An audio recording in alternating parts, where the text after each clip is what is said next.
Well, hello there. You're watching The Press Preview, a first look at what's on the front pages as they arrive. In the next half hour, we'll see what's making the headlines with the New Statesman's deputy online editor, Rachel Cunliffe, and the deputy editor of Spiked, Tom Slater. Good evening to you both. We'll see them in a moment. But first, let's take a look at what's on the front pages. And the Metro is leading with the news that more than 844,000 people received a COVID vaccine on Saturday, setting a daily record for the third day running. That's also the lead in the Express. EU ban on exports could delay UK vaccine drive by 2 months is the headline in The Guardian. And according to the Financial Times, Boris Johnson intends to lobby individual European governments this week in an effort to stifle the EU's proposal to block exports of the AstraZeneca vaccine to the UK. Here's the Mail. It has seen figures which indicate that lockdown's adding £1 billion a day to the national debt. And the Star has asked that the MP, Johnny Mercer, keeps his shirt on when he gets his jab. Well, let's bring in Rachel Cunliffe and Tom Slater and start, shall we, with this amazing, record-breaking day of runs we've had with the vaccination rollout. Rachel, to you, first of all, I mean, I heard in the United States this week that they were inoculating around 1.2 million a day, and I thought, well, that's because they've got such a huge population, but we're not far behind that. Almost 900,000 in one day is something to be proud of, isn't it? It's something to be incredibly proud of, and it is so nice after a year of doing COVID-related paper reviews to start on something positive, and this really is something very, very positive. At one point, Friday and Saturday, that means that 26 people, so it's 26 jabs per second Friday and Saturday, which is just absolutely incredible. And also, over half the adult population in the UK has now had at least one jab, and we know from the data coming in that even though you're not fully vaccinated with one jab, it is enough to give protection for a sort of considerable length of time, and that's something that we should be celebrating. I remember when the vaccine rollout plans were first being discussed and looking at the government's ambitious targets for those first 9 priority groups, people were pointing out that they would need to be doing 200,000 a day and wondering whether that would be possible in the early days. Did we have the logistics infrastructure to be able to do 200,000 a day? Well, now we're doing over 800,000 a day with the help of GP surgeries, pharmacies, vaccine super centres, and it's just an incredible achievement that we should be very proud of.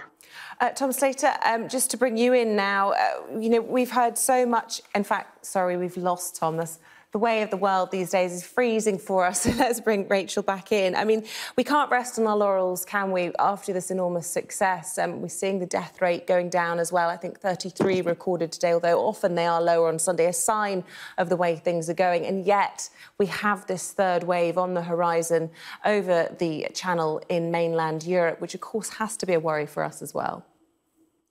Well, the restrictions across most of mainland Europe these last 3 months have been significantly more relaxed than here in the UK. The UK has been under the strictest lockdown in the developed world, and while obviously there have been restrictions across Europe, they haven't been nearly so severe. So I think some of those extra lockdowns are coming now in Europe because that wave of infection that we saw early on in the year is now sweeping across EU countries. So that's something to be concerned about, and it certainly plays into ministers' statements about potential holiday plans in whether or not we'll be able to leave the country and have our summer holidays as normal. But it also feeds into the other big story, which is vaccine nationalism and the EU's threats or hints, suggestions, depending on which way you want to view it, that they will halt exports of vaccines, and that could impact Britain's vaccination rates as well, which I think, while we're having this hugely positive story of our vaccine success, we also have to consider the context of what the rest of Europe is going to do now in response to their own rising infection rates. I'm pleased to say we can bring Tom Slater in now after a few little teething problems there. You can have a breather, Rachel, for a second. But if you weren't able to hear that, we were just discussing vaccine nationalism and the worrying threats coming from the European Commission about potentially blocking vaccines coming into the UK. I mean, do you think that's likely to come to fruition? That's the lead for The Guardian tomorrow morning. Are these just empty threats, or is it a real concern? I think it's definitely a real concern. There's even been some stories doing the rounds on Twitter this evening that this kind of decision could be imminent, and it would just be so disruptive, not just for Britain and our vaccine rollout, as I think Rachel was just outlining how it could set our rollout back by 2 months, but also just in terms of vaccine production in general. You know, these are very integrated supply lines. There are various components which are going from Britain to the EU to other countries. So raising the drawbridge in this way could be really, really disastrous. But this is just a kind of continuation of this quite crazy strategy, really, that we've seen from the EU, which on the one hand has been to try and extract more of these AstraZeneca vaccines from the UK's section of them, if you like. On the other hand, as we've seen in recent weeks, continuing to kind of throw into suspicion the AstraZeneca vaccine and whether or not it's actually effective. And it's just really worrying that we are going down this road, because it's going to be destructive, not just for the countries involved, but countries around the world who are all still grappling with surges and how to get out of all of this. Rachel, the Foreign Secretary described the threats from the European Commission as being undemocratic, and we heard the Defence Secretary on Sophie Ridge on Sunday today saying that the world is watching. There is pressure on the European Commission, isn't there, not to exert vaccine nationalism, not least because we're all in this together when it comes to COVID-19, and to be depriving one nation because they've prepared perhaps arguably better than another bloc is not going to look good when there are situations in worse positions around the world as well. It doesn't make the EU look good. It didn't make them look good earlier on in the year when they were suggesting that the vaccine, as Tom said, didn't work, which is the vaccine that they now seem desperate to get their hands on, or when they put the Good Friday Agreement at risk by suggesting a border in Northern Ireland, which of course was a key Brexit issue. They didn't look good with that either. But I think they are panicking, especially in the European Commission, because their vaccine rollout has not gone smoothly. Partly that's to do with preparation, as you say. Partly it's also to do with vaccine hesitancy in countries like France, where people just have the option of taking the vaccine but don't trust it or don't want to take it, which the EU leaders have actually been making much worse for themselves and their populations and their citizens by casting doubts and by that incredible decision last week to halt the AstraZeneca vaccine over fears about blood clots, which their own medical agency said were not justifiable fears and that they should continue on with that rollout. It's also worth pointing out that there is a huge stockpile of AstraZeneca vaccines in the EU, I think 13 million at the start of March, which were unused because, again, citizens don't want to take them. So to be threatening to halt supplies to the UK when you can't even use the ones that you already have seems to be more about distracting blame from the role of the Commission and its record so far than about any meaningful attempt to protect their citizens.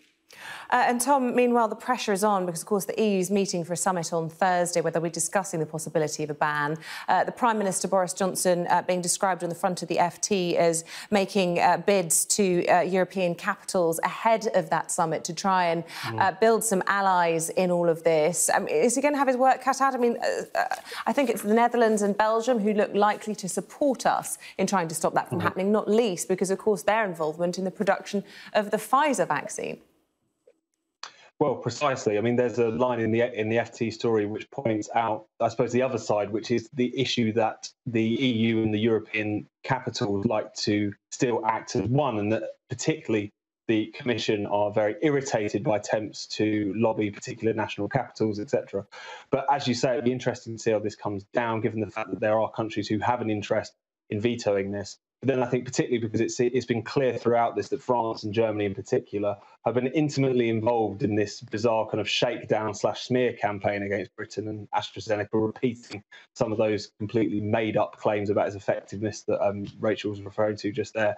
It does seem like there is still a kind of solid core of opinion within European capitals, if you like, which is behind this kind of move, which is utterly shocking for all the reasons that Rachel was talking about. They are just trying to cover up for their own failings by digging a deeper hole for themselves and everyone else. And you can only hope that cooler heads will prevail on Thursday when they meet.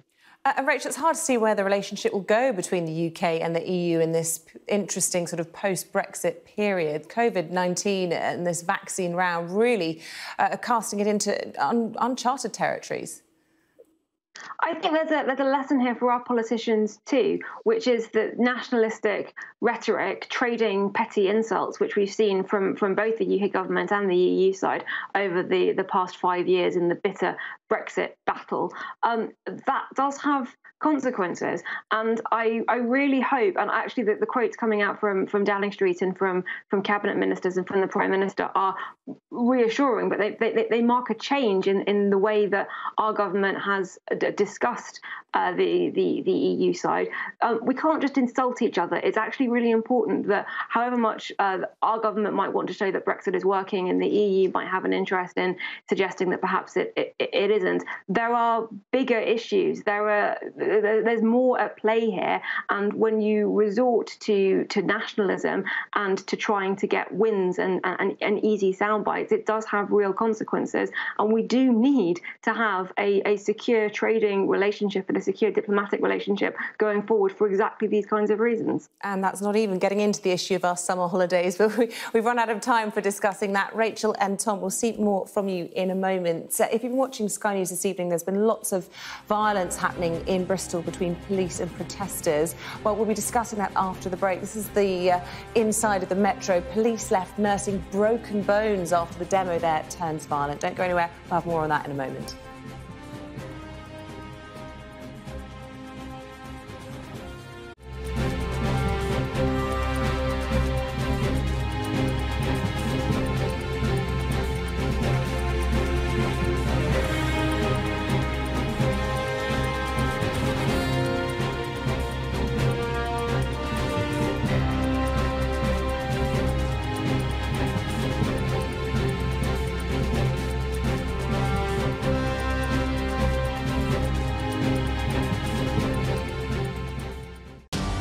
For the early risers. As we examine the story beyond the headline. For the knowledge seekers. Welcome to Divided States. For the straight talkers.